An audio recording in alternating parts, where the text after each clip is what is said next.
Ahoy hoy to all of you out there in Gamerland. Time for y'all to wake up and get ready for some takes!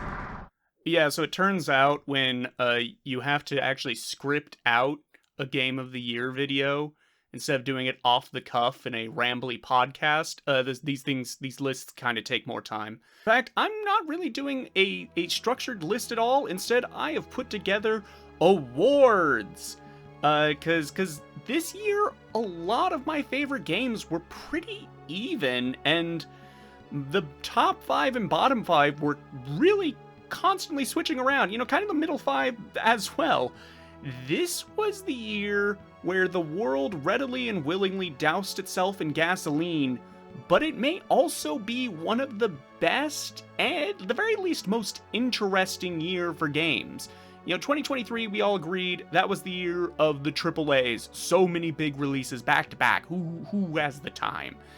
This year, a lot of the AAA releases were, they got their due, they got their flowers, but it was really the year of the surprise indie sweep. And if there was a AAA game that surprised, it was a kind of like, whoa, where did this even come from game, So starting off, let's talk about what's not here. None of the headliners from the Game Awards will be present, as I played none of them. Save this one. After we wrapped the Dark Souls 2 episode, I found myself yearning to go back to Elden Ring, and Shadow of the Erd Tree reminded me of how exhausted that game makes me. I think I'm just tired of FromSoft. Tired of these bosses that leap into the air and throw things. Tired of getting knocked over and taking 7 hours to get back up. I finished Shadows, and most of it is a blip in my memory, highlighted only by the Mesmer fight and that creepy Resident Evil mansion. This may come as a shock, but I did not play Snufkin Melody of Moomin Valley. It's a shock because if you follow me on any social media, Snufkin is my boy. But the game never screamed to me must play, mainly because, well, it's a baby game, right? I mean, I dig the Count from Sesame Street, but I'm not pitching to Brogan that we need to do an ep on his NES game, no matter how crisp the audio is. Got it! I had a lot of fun with indie horror games this year.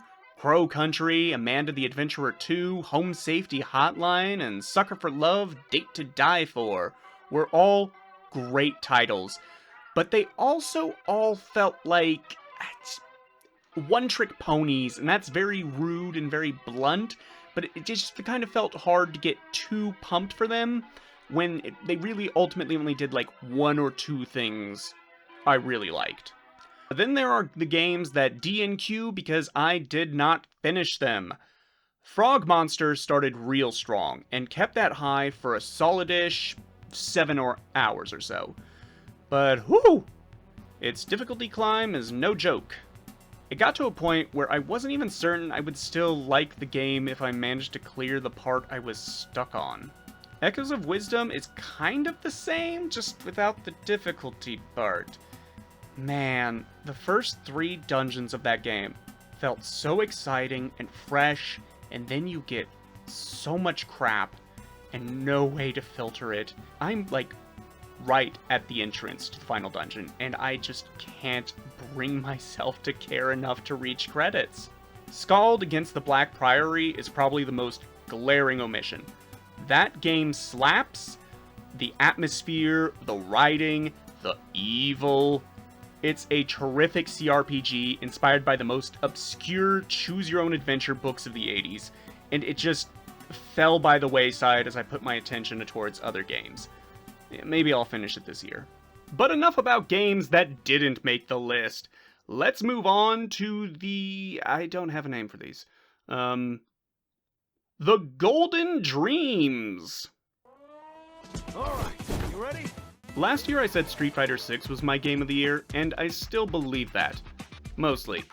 I think Pale Beyond is the game that's going to stick with me the further we get into 2023, but it's inarguable that Street Fighter 6 was the game I put the most time, thought, and energy into.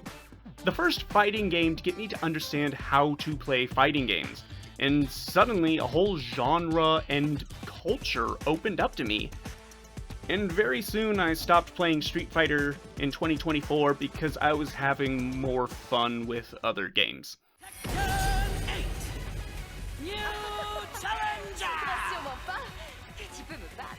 It's weird, because Steam tells me Tekken 8 was my second most played game of 2024, and yet it just doesn't feel like it.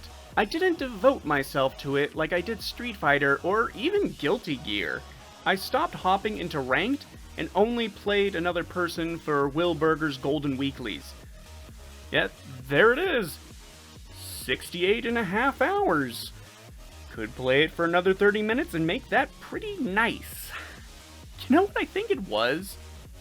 Tekken 8 was a really good cooldown game. Like Tetris. I'd boot up training mode and just run the most damaging combos I knew. Just this. For hours. So, for that, I give Tekken 8 the Most Relaxing Game Award.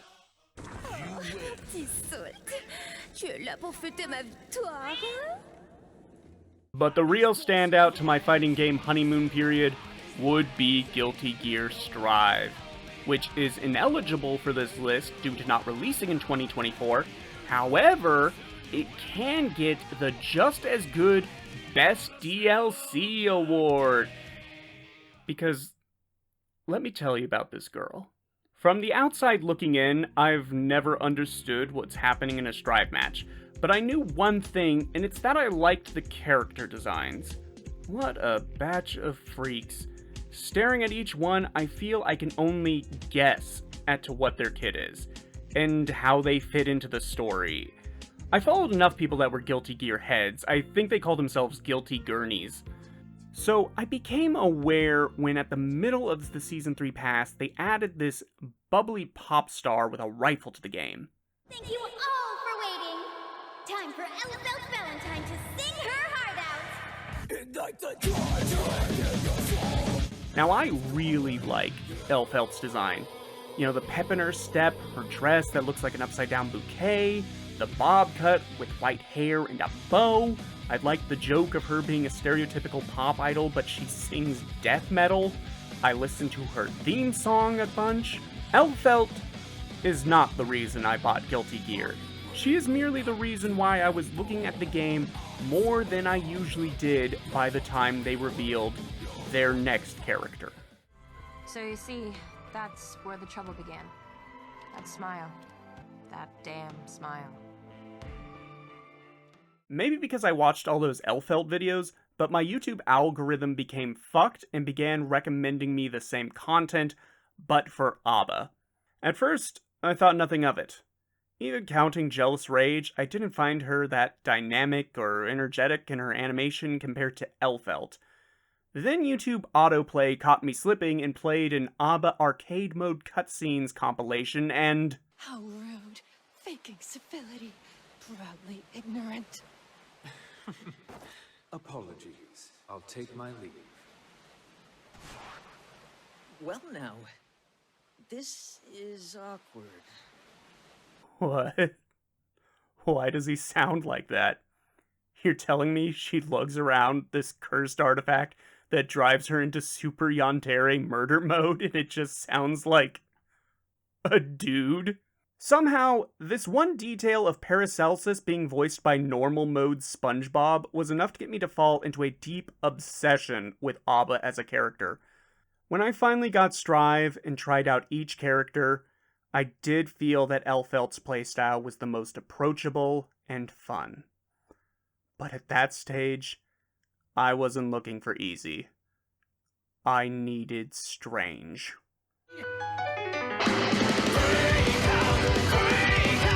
I think at the actual nucleus of why I'm drawn to playing A.B.A. is a fairly simple concept. I too am filled with a secret rage. I'm sick of blocking 7-hit strings and whack-ass mix-ups. I'm sick of being baited and punished. I'm sick of getting zoned out. I'm tired of playing patient. I just want to go apeshit. The irony being that you need to be pretty patient to play A.B.A, maximizing your kit in normal mode so that you get the most out of your limited time in Jealous Rage. But when the switch flips, I have never felt more satisfaction than being able to go fuck the neutral, fuck your meaty, fuck you, and die. Key is law and key is king, baby. A.B.A main for life. You know that scene in BoJack Horseman where Diane asks the horse if doing a sophisticated play in New York would have made him happy, and he goes, For a little bit. But then, probably.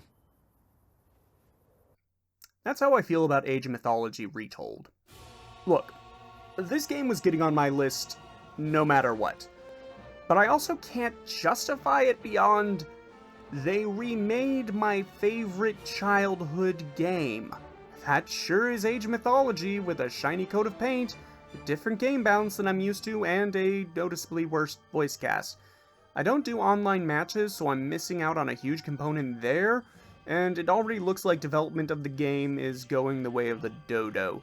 But, I reiterate, it's a remake of my favorite childhood game. How else am I supposed to feel? The day this was announced, I felt like I was going to break my fingers from how hard I was drumming on my cubicle desk in excitement. The main issue is, now that I have it, it just kind of sits in my Steam library. Chances are this remake won't get a chance to shine until they start pumping it with the 2 promised expansions, and from there, it genuinely gets kind of sketchy. So, there's really no other award to give it than the I'm happy to have it award. Yeah, this really was the year of giving Murph games he's been waiting most of his adult life for, because there was also a sequel to World of Goo. You know, the best Wii game. Is World of Goo 2 better than World of Goo 1? Hard to say, given I've played through the sequel only the one time. I'd say it feels like an immediate sequel. You can feel the thumbprint of the original devs in every level. Every caveat the original had, the perils of physics-based puzzling, apply here just as much. You could remix most of these levels into the original and I wouldn't even notice. Well, you could, if not for the fact that World of Goo 2 keeps lampshading how long it's been since the original game. Levels you know from the original are decayed. Corporate recycling of IP is a big theme of the game. The penultimate world is a prolonged in-joke about how devoted World of Goo fans are, and how clamoring for sequels would eventually turn this franchise into something it's very not. It's a cynical game that calls out its players as only buying it because it's a sequel to a game they played 15 years ago, and how they're clinging to it as ephemera of better times. The sign painter of the original World of Goo is, no joke, one of my top 10 favorite characters in any video game. And this game keeps teasing their arrival. These signs weren't made by the sign painter. This telescope operator may be the sign painter. Don't you just want to see the sign painter, you little shit? Don't you just want to point at the screen and clap for seeing the character you recognize from a game you played when you were 10? See, but then they do show up. And they say this. Someone had been watching for a long time. There were telescopic photos of familiar places and old friends.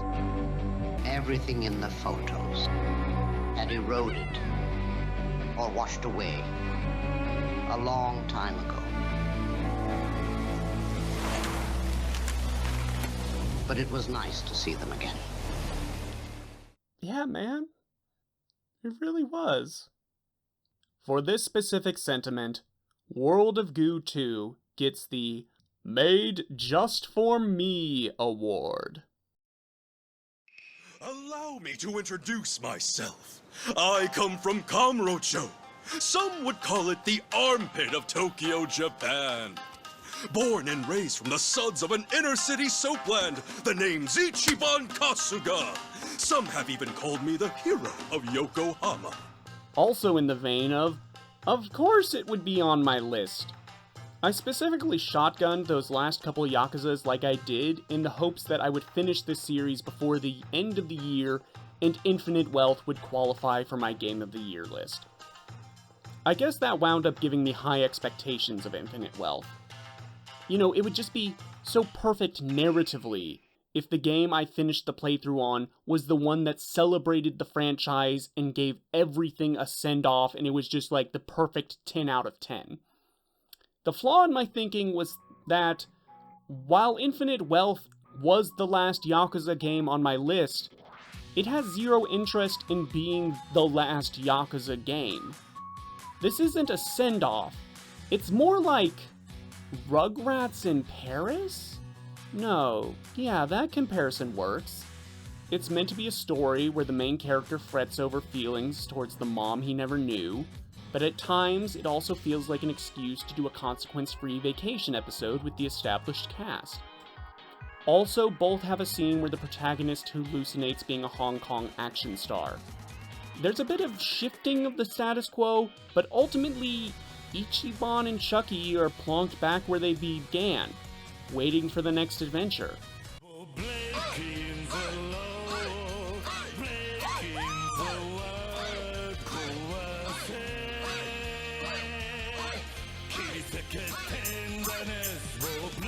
Yeah, there is the B-plot of Kiryu dying of cancer and reconnecting with randos from his past that indicates some of what I was hoping for, but it's difficult to communicate that every mainline Yakuza since 2 could have served as Kiryu's send-off.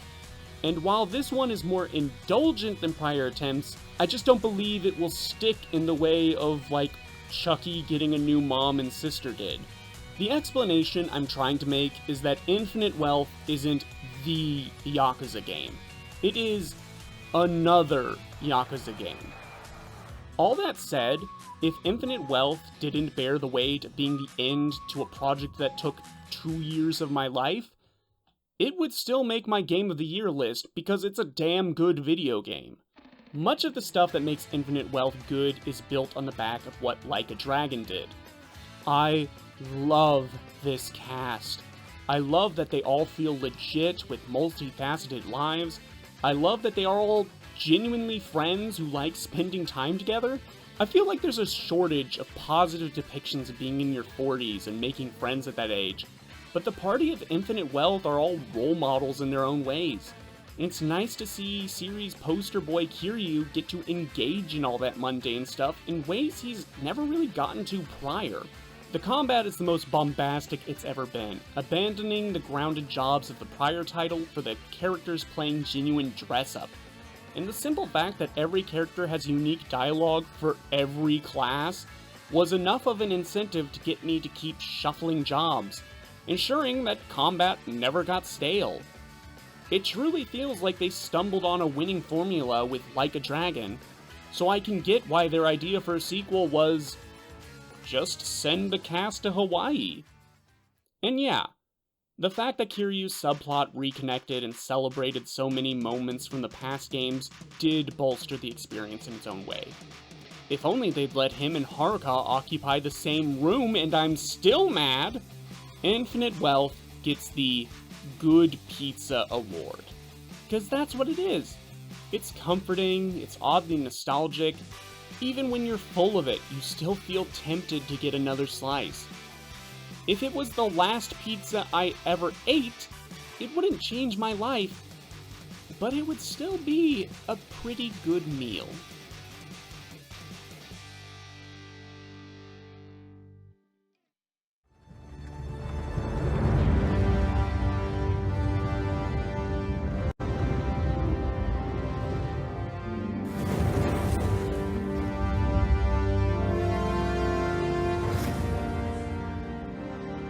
Dragon's Dogma. Dragon's Dogma.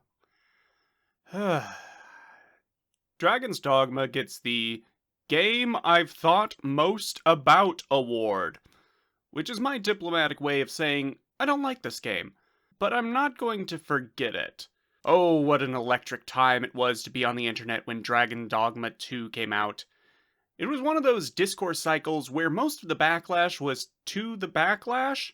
Gamers are weak, microtransactions are bad, I desire my pawn carnally, it's cool that you can fail, compromising artistic vision for the sake of the masses' comfort is the axiom on which all art under capitalism churns. I never played Dark Arisen, but I knew its reputation. Let me tell you, the first 5 hours of Dragon's Dogma was an exercise in... Is this your game? Huh? The last 5 hours of the secret ending were a quiet, sober... Oh my god. I get it. 9 months later, and I still don't know how to reconcile my total feelings on the game. Actually, I probably do, but the internet has taken the form of a smelly goblin that lives in my inner ear that keeps whispering, "Weak gamer. Wishes he could fast travel and save scum." And that's not it. What I actually wish is that the game ever made me feel like I shouldn't be fast traveling. It's a game that simulates questing in a fantasy environment through immersive sim elements and dungeon crawler decision making. Encounters are given dynamism by a crafty AI, physics, and resource drain beyond just player health. Player abilities are flashy, particularly the magic, and there's just enough leeway with building them that most players can feel they are truly playing their way. All of this is cool, it is good. If you want a secondary, non-negging award to give this game, I can say, game with the best combat, and not bat an eye. When the pieces fall into place, the game is untouchably good with its encounters. The issue is, the pieces are often falling from an Olympic diving board into a shoebox. And if you question why the diving board is so tall, or the shoebox is so small, you get asked why you want to shackle Itsuno's brilliant design. See, because the combat is also deliberate. Even weak foes demand your attention and on-the-fly improvisation. There is so much combat in this game. So much combat. And it's mainly with the same 2 trash mobs at the same 6 spawn location, and that gets old fast. Imagine a version of Shadow of the Colossus, but each time you left the temple, you had to fight the first Colossus again. It's a good encounter, and maybe I'd get a little faster at killing him each time, but fuck, I would get sick of looking at his beady-eyed mug. None of this is helped by the game's lack of story. This is one of the most sauceless fantasy worlds I've existed in, and each time there was a plot point that made things interesting, the game just forgot about it. It doesn't help that any of the quests not involving combat are the most obtuse and buggy. The game repeatedly has these quests about sneaking into Vermin Castle, but I just saunter by the guards without a second thought. Except for that one time an alarm was raised, and they all punched me in the brain and threw me in jail.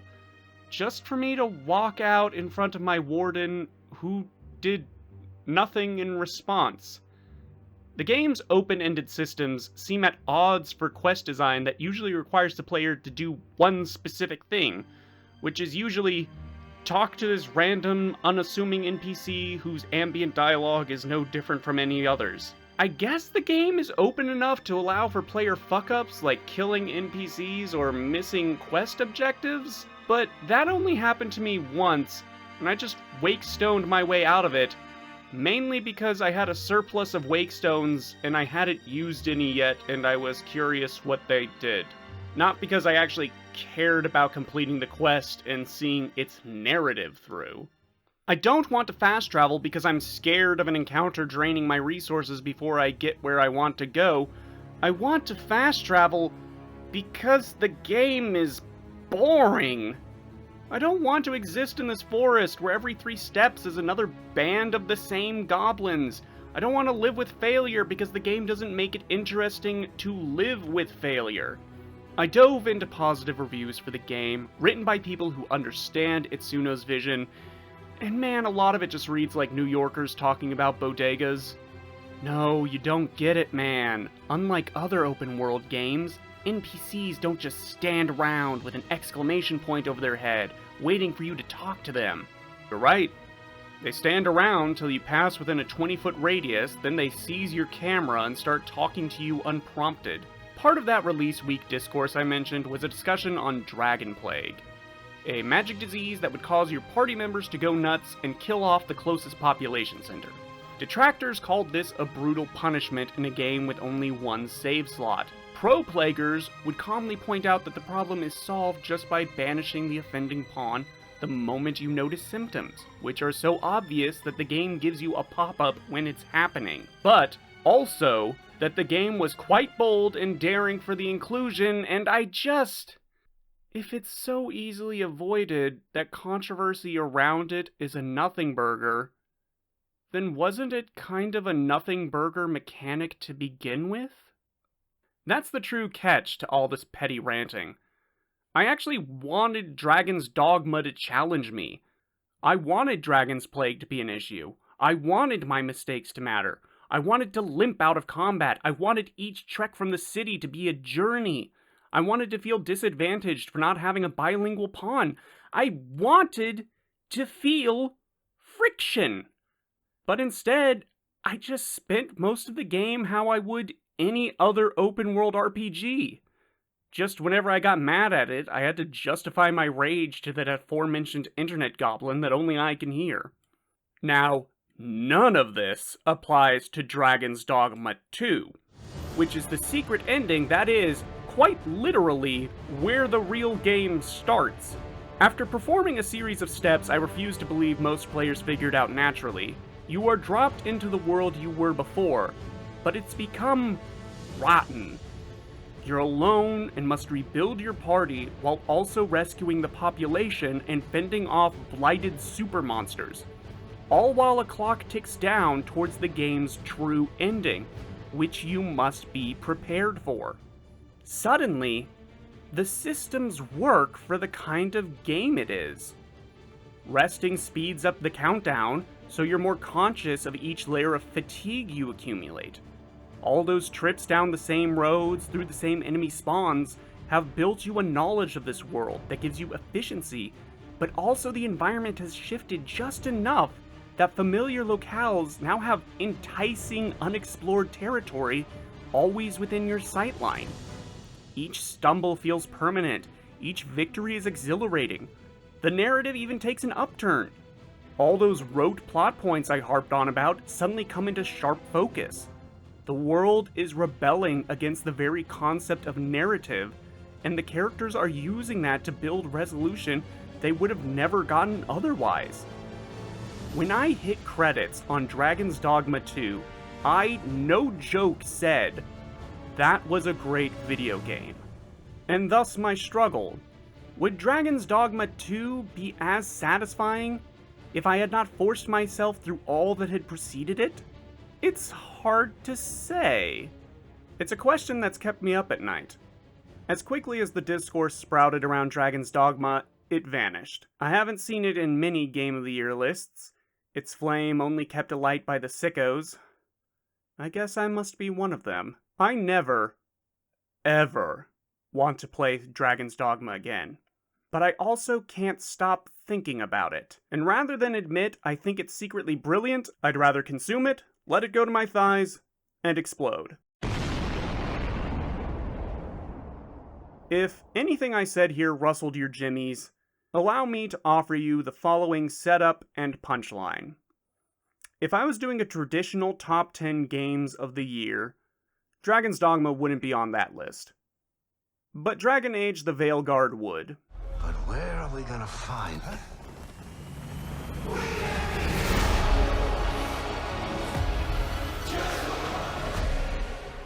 It should be pretty evident from that last entry that I am a rather defensive and discourse-poisoned person, which is why I put both decade-late AAA sequels with Dragon in the name back-to-back on this list. Now, I can acknowledge that I am giving this game a lot of slack, but also there was little chance that I wasn't going to love Veilguard. Dragon Age and Mass Effect are two franchises I know front to back because I have done everything in them. I make concessions for all the games from BioWare, so it can't be that much of a shock that I enjoyed Veilguard. I even like Andromeda! I've also followed the game's development pretty damn closely, chomping at the bit for the slightest hint as to where it would go. Remember all those EA E3 shows where they'd have devs talk in vagaries over concept art because there was zilch gameplay to show? I was present for all of them. Someday there will be a horrific tell-all about the development of Dragon Age 4 and the myriad of versions it went through. Go back to the start of the year, and I was pretty convinced that the game just wasn't going to come out at all. The name of this award is the Kingdom Hearts 3 Award, because that's the closest comparison to my feelings on Veilguard I can make. Both games come from franchises I'm defensive over because they shaped me personally, both were in a development hell I followed closely, and both were ultimately just, objectively okay. But the mere fact they released and I enjoyed them at all from that much build-up gives them enough of a boost to put them on the list. Veilguard is aided by the fact that no two Dragon Age games play remotely the same, so I'm not really lamenting the loss of CRPG elements when Dragon Age 2 did that more than a decade ago. This is an action-adventure with some light Metroidvania elements and dialogue options. The combat is flashy and encourages making builds that delete enemy health bars. I'd actually say it's the hardest Dragon Age, or at the very least, I felt like I was ripping victory from the jaws of death way more frequently. Yes, I also think that our timeline would be more interesting if Mass Effect 1 got a proper sequel. But I also started with Mass Effect 2, and I like that one more. The writing is probably the weakest part of the experience. It's very focused on its core cast and has difficulty exploring the narrative outside of that. This is the worst crisis Thetis has ever felt, but you're not really feeling the strain on the world like the Reaper invasion in Mass Effect 3. But, I don't really mind it because I like this cast. Darvin, Emmerich, and Tash all stand as some of my favorite party members, and Neve Gallus was one of my favorite romances to engage in. Before the game dropped, there was this devastating review by SkillUp, where he said, "Dialogue feels like HR is in the room." This meaning that none of the party are particularly nasty to each other. No one really causes friction, and everyone just gets along. I get where this is coming from, and boy, I felt it in a few interactions in this game. But can I just say my rebuttal? As someone who has dedicated multiple years to just replaying Dragon Age games, I am so relieved to have a party of emotionally healthy adults for this game. I love Morgan, I love Sten, but go back and play Origins and keep track of how often they ding your approval for not doing the most sociopathic, unhelpful to the situation shit. Some of y'all never had to kill Sten at Haven, and it shows. Maybe because you rigged the system by feeding him gifts anytime you disagreed with him. I get that this stubborn morality adds narrative flavor to these characters, but mechanically, it's just never worked. Except in Dragon Age 2, don't at me. Was the solution to gut the approval system entirely? No. I said it was refreshing, not correct. For me, the joy is that a lot of the party interactions in this game feel like the kind of thing you'd see fanworks tackle. Conversations about who's cooking tonight, or the team book club, Tasha's autism-coded special interest in dragons, Belara writing her own bodice ripper. It's like infinite wealth up above. I can feel that the writers love these characters and love making them talk about the most mundane shit. I like spending time in these locations with these characters, which means when it comes time to make the heavy decisions that alter their lives forever, I feel the weight of that shit. Like Kingdom Hearts 3, Veilguard is not the game I wanted, but the game I wanted was something built up by my own constant theorizing about the direction of the plot and false certainty that a sequel to Dragon Age Inquisition could only be one thing. Once I silenced the part of my brain telling me that the game was subpar for not mentioning Fenris despite taking place in Tevinter, I was able to enjoy the game on its own terms. And man, there's some real shine to this that I hope gets appreciated down the line. Here we have an ultra indie pick for the list that fills the very specific Baja Blast Award. The Baja Blast Award goes to the games that are pretty difficult to love, but do one thing just right that it's impossible for me to end the year without looking back on it with some reverence. The title of this award refers to Taco Bell, which is trash, but for the longest time was the only place you could get Baja Blast, which is incredible. The same is true of Slay the Minotaur, which is a roguelite dungeon crawler, where you're plopped in a labyrinth with the goal of slaying the Minotaur. The catch is that the Minotaur is just about patrolling the halls looking for you, and if you do something to alert him, he will take the path of least resistance to you and kill you. Each run you start off so weak, and the combat is not designed to be mastered. This game will fuck you up and undo 30 minutes of careful, slow grinding. The only way you're going to win a run is to build your knowledge of the labyrinth and slowly build cash that you can exchange for power-ups. This isn't a roguelite where you have a permanent progression system. The only advantage you have is that the labyrinth layout will always be the same, and therefore you can memorize an ideal route. I put 8 hours into this game, and I know this place better than most rooms of my house. It's the Minotaur himself that's the Baja Blast element here. The fact he's always around, always daring to be around the corner, that makes this game a thrill. It keeps you moving, keeps forcing you into danger to avoid him. A few of the areas of the maze have these open expanses, and sometimes you can catch sight of the Minotaur stomp in, and you just think, I need to leave now. The lo-fi art style is also a charmer. The way things in the distance get so crunched and low-res reminds me of early 3D browser games. I think it is a treat, and I genuinely think I will boot it up every now and again to relive it.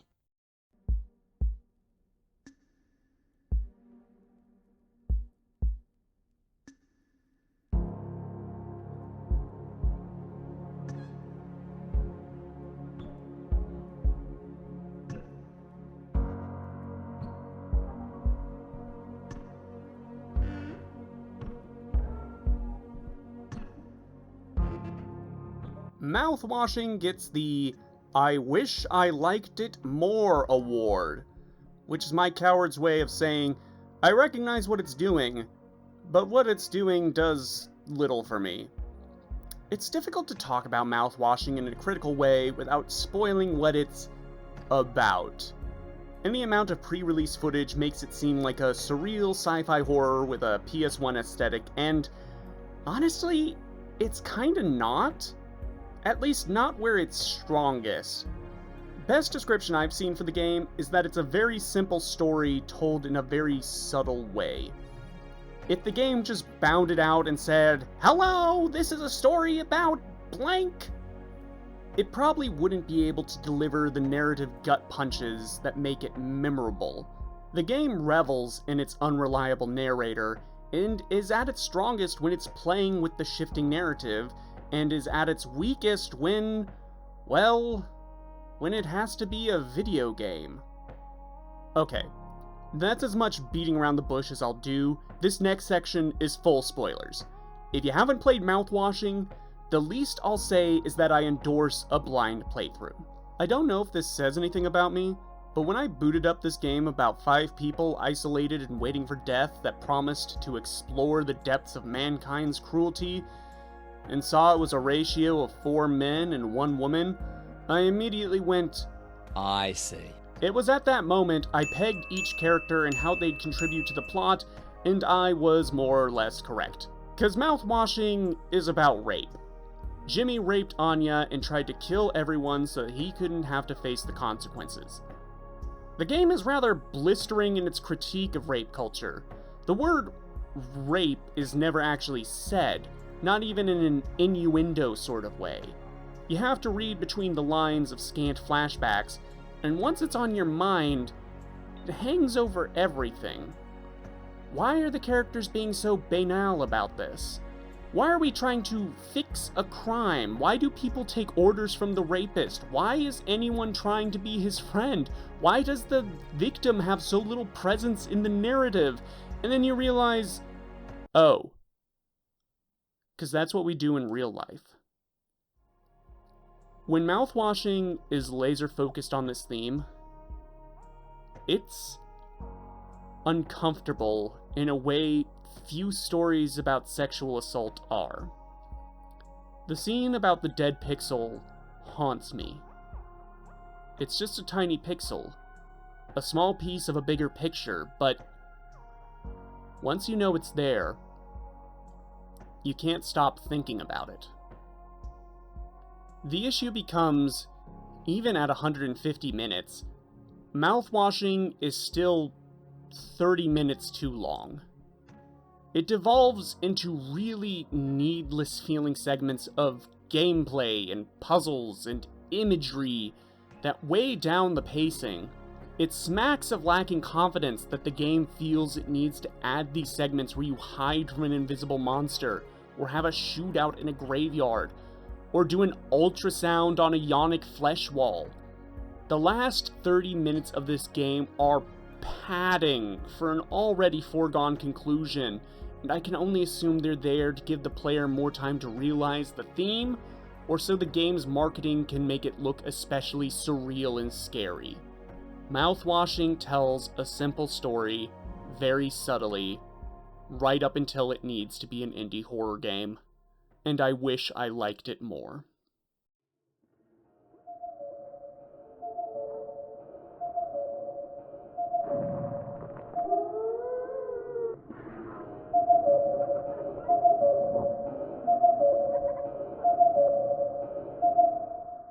I don't mean to play into cliches, but what do I say here? Alongside Balatro, Animal Well was like the indie high-profile game to play this year. For me, the highlight is how Animal Well is a puzzle game that encourages player ingenuity. Areas are often built around a single tool, like a Zelda dungeon, but the dev also left just enough wiggle room that you can find loopholes and cheese the puzzles without them. In some spots, it felt like sequence breaking, like I was a speedrunner discovering exploits in real time, but that's all the dev's intent. I love games like that. When we talked about it on the pod, I said the game was made for people that jerk off to essays about how Mario 1-1 teaches you how to play the game, and I stand by that. I think that's why it got such buzz on release. Lots of games do the same tricks Animal Well does, but Animal Well wants you to notice them. Because if you didn't, then you wouldn't feel that pull to experiment and sequence break. It legit should be a mainstay of courses on game design. Animal Well wins the Video Games 101 Award.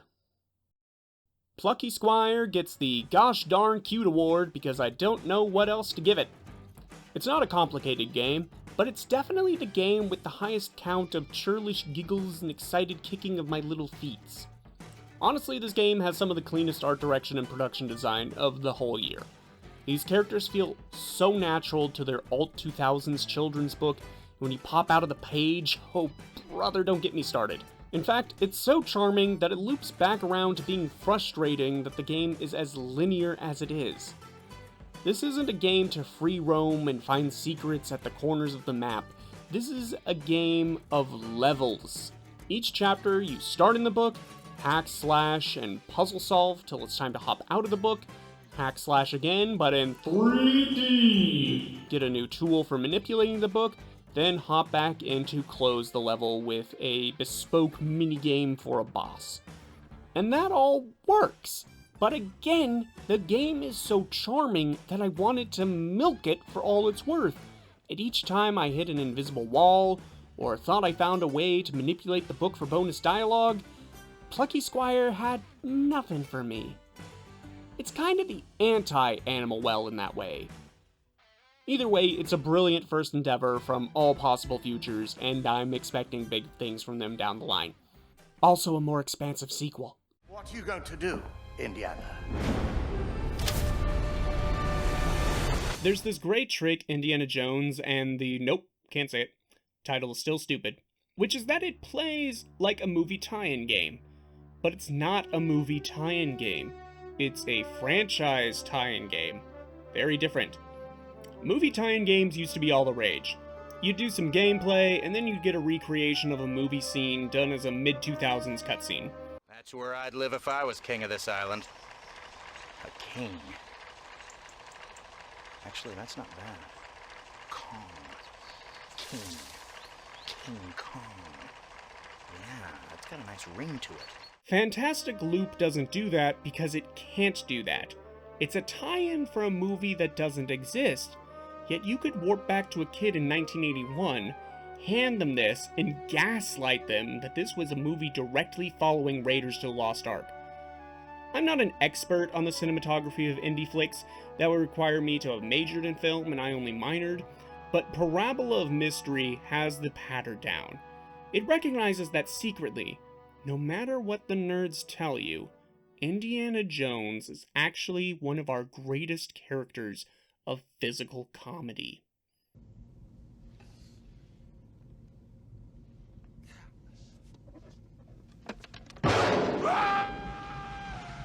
So it lets you run rampant with these dynamic beatdowns where you're just chucking detritus at fascists, inadvertently alerting more fascists, requiring more improvisation.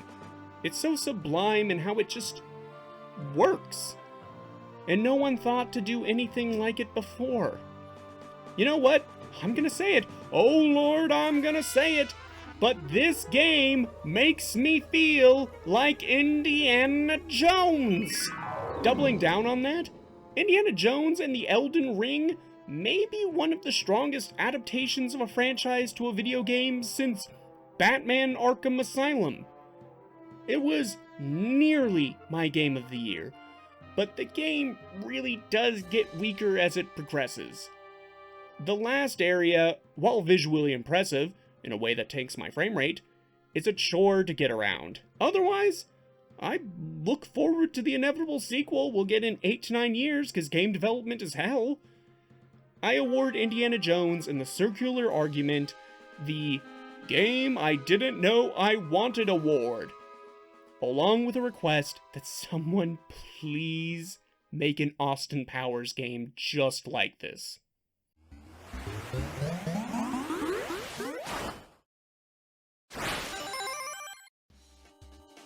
Gonna be a bit rude to Scald here by including UFO 50 in my list, despite the fact that I haven't finished either game. I haven't even reached the halfway point of UFO 50's collection, just like I haven't reached the end of Act 2 in Scald. And yet, UFO 50 makes the cut because while I've only played 20 of its games, that's still 20 full goddamn games. If UFO 50 was just these 3, it'd still make my list, but it has 50. It's not some Mario Party thing where they say they have 100 games, but a third of those are just luck-based. This shit genuinely has 50 new games. And the real shocker is how refreshing they all feel. It rides this fascinating line where you play something like House Party and think, this wouldn't have been made back in the 80s. Or would it? See, the whack-ass thing about game history is that genres and concepts for mechanics were always being discovered and tested, but it was always limited by hardware. Fucking Intellivision had, like, straight-up RTS Civilization games.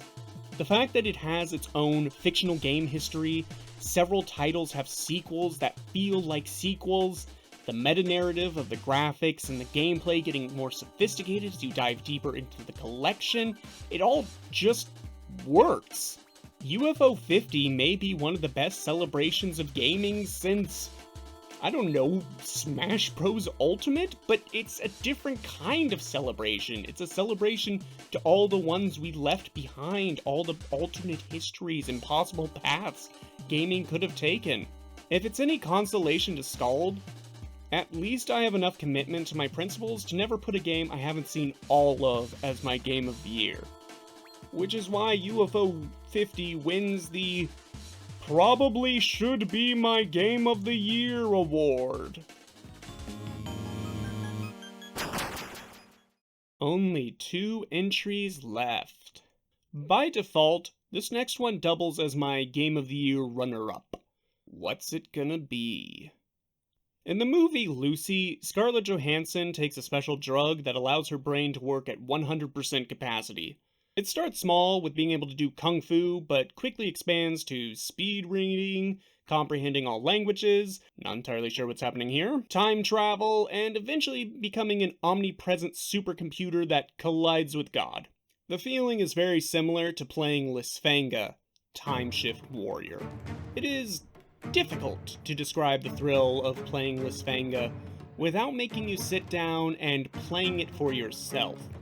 Make no mistake, this isn't a hack and slash Hades thingy. This game is about thinking with portals. You're presented with areas with enemies that have to be defeated in too short a time frame, so you become a time shift warrior. Each failed run is now a clone acting out everything you did. Coordinate with your clones and clear the board. But it doesn't stop there. There are enemies that can only be killed from certain angles, twinned enemies that need to be defeated at the same times, gateways that open and close when you run through them, 3 different weapons, 20 different powers, and countless perks that tweak your game plan. The game builds and builds on its core mechanic, constantly tickling your brain with each new permutation. If you want to breeze through the game, it's actually quite forgiving. But for the people that want to go full Lucy, that's where the time trials come in.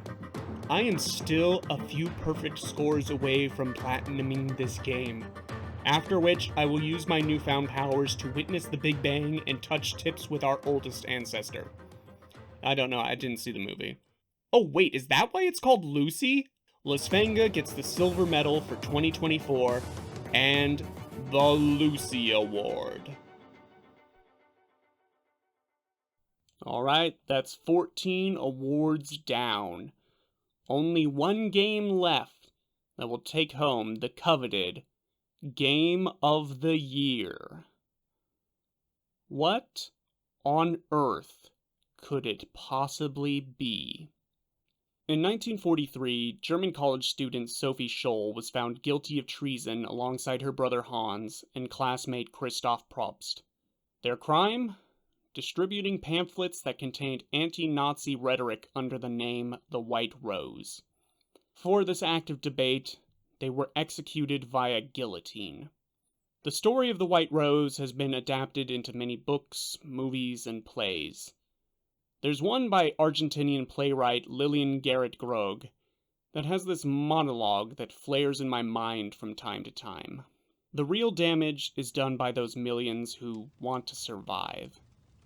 The honest men who just want to be left in peace. Those who don't want their little lives disturbed by anything bigger than themselves. Those with no sides and no causes. Those who won't take measure of their own strength, for fear of antagonizing their own weakness. It's the reductionist approach to life. If you keep it small, you'll keep it under control. If you don't make any noise, the boogeyman won't find you. But it's all an illusion. Because they die too. Those people who roll up their spirits into tiny little balls so as to be safe? Safe? Safe from what? Life is always on the edge of death. Narrow streets lead to the same places as wide avenues. And a little candle burns itself out just like a flaming torch does. I choose my own way to burn. I thought about this quote a lot when playing Another Crab's Treasure. Another Crab's Treasure is kinda deceptive.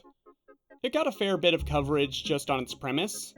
In an indie scene inundated with dark fantasy Souls-likes, here's a cute one where you play a crab using trash to fight other crabs. How novel. How droll. Achievement number 1 for Another Crab's Treasure is getting me to block in a Souls-like. Shells are your main piece of equipable gear, and they come with all sorts of special powers that can be a life save in many a fight. They're also as fragile as a weapon in Breath of the Wild.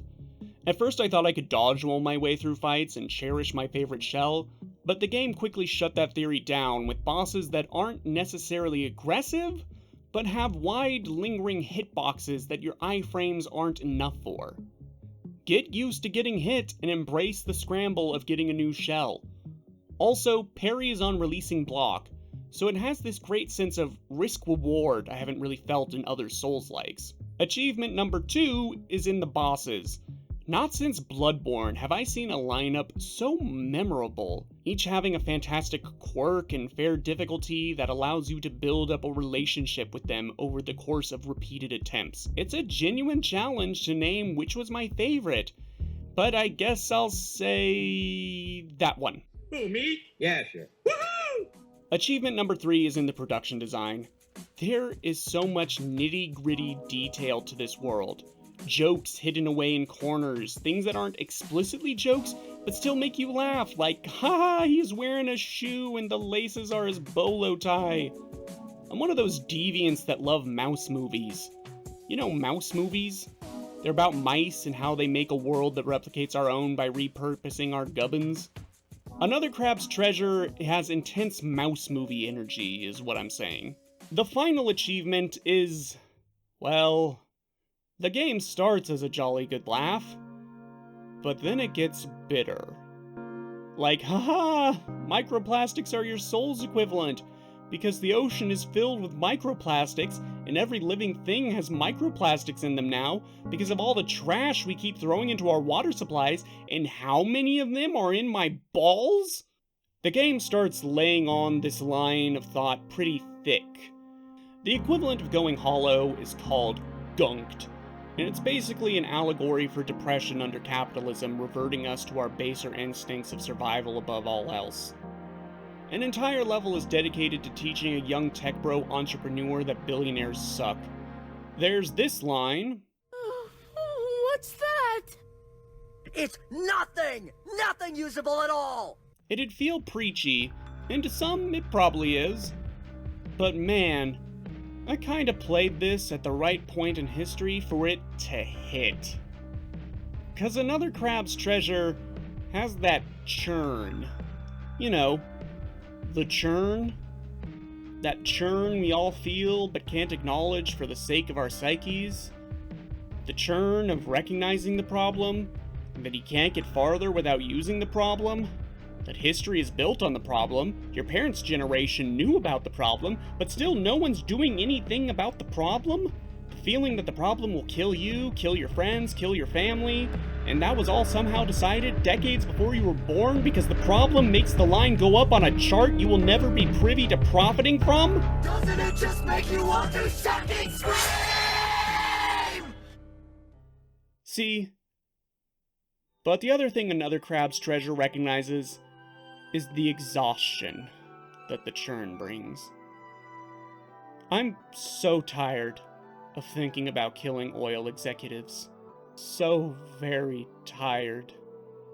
I'm going to spoil the literal end of the game right now. The thrust of the game is that the main character Krill gets their original shell taken by this shrimp, who gives them increasingly Herculean tasks to get it back. All of this puts you through the ringer just for the promise of finally getting back to some sense of normalcy. After the final boss, wherein the one magic MacGuffin that could fix the trash problem is destroyed and everyone's lives are made demonstrably worse, you find that shrimp, and you have this exchange.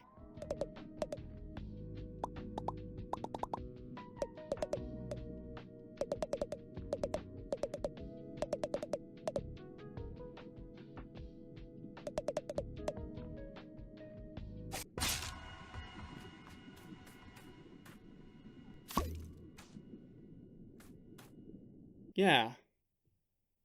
That felt nice. Another Crab's Treasure is going to stick with me. I wish the devs the best in whatever they pursue next, and I hope they have access to some good goddamn therapists. 2025 is looming large. Let's all agree to do what we need to do. And if that falls through, at least make some good art.